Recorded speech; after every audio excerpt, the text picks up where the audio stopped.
let's talk about the EFL. Obviously, the two big ones are Josh King and Said Benrahma. I think there's a lot of sort of contention around whether we'll actually get them because of the fees. I think Brentford might want 30 mil. I think Josh King's his wages are quite high.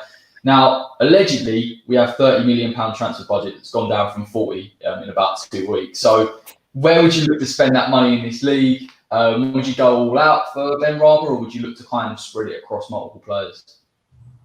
I'm going to start with Jamie. I'll direct it. I'd spread it. The thing is with Benrahma, I think he's brilliantly talented. I don't think Moyes is the manager for him. I think Moyes could kill his career, honestly. Because he, if you look at West Ham fans, we got annoyed with Felipe Anderson, who was a better tracker back than people thought, but everyone thought his work rate wasn't there. Benrahma is a luxury player. We can't afford that.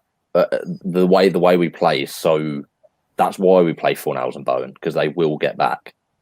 Benrahma's not going to do that. He'd be a brilliant player to have, don't get me wrong, but we need other players more. That's my issue. So we need a left back, we need a centre back, and we need a centre mid more than we need a winger. So unfortunately, mate, it feels like we've been forced into this situation. We did have Grady Diangana, and now almost we're dipping back into the market for someone that we can play on that left hand side. It's nuts, man. I think I don't know about you lot, I'm not over the Grady sale even now. No, neither. I saw him up at Ipswich in the pre-season friendly. I managed to get into the game. He was brilliant. Like he started a bit slow, and then he got into it, and Haller loved it. They were just playing off each other, and we're not going to see it. We're not going to see it. He even came out and said, didn't he? It's great to have a player like Grady, and the week later, out the door. That sums up the board, doesn't it? Shambles. Absolute shambles. Yeah, it's not even the fact that, I mean, obviously the sale's gutting to see an academy player go, especially in those circumstances, but it's the fact that we haven't even spent the money or tried to replace him, anything that was promised in that statement that they released on the official website.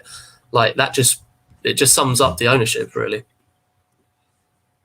Yeah, I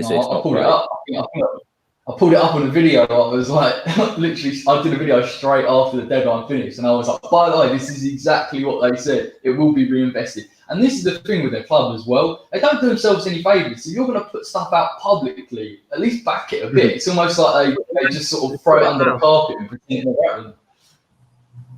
Yep.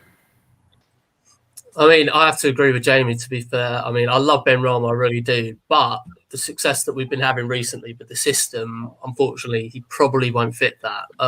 So, I mean, I do love him. I do want him in, and I want to be playing in a system where he can thrive. But yeah, I think in terms of how it's going now, system-wise, it might not be the best thing. Benrahma, for me, I've got a colleague I work with called Lawrence, who went to watch Brentford a few times before lockdown. And he said the guy's mentality, he's just not got the mentality for the Premier League. He gets one tough challenge and he's out of the game. Like completely goes within his shell and just hugs the touchline and doesn't like to get stuck in. Whereas Bowen was ready-made. He was ready to go. He was fighting and things like that. You could tell that he was ready to make that step up. Benrahma, for me, is he's a flashy player. Yes, he scores a few goals. Yes, he gets the assists.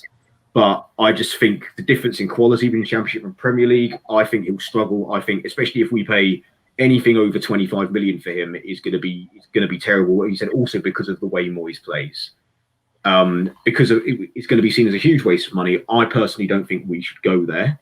I think if he's available next year and we have a different manager and maybe a different owners, touch wood, maybe, but maybe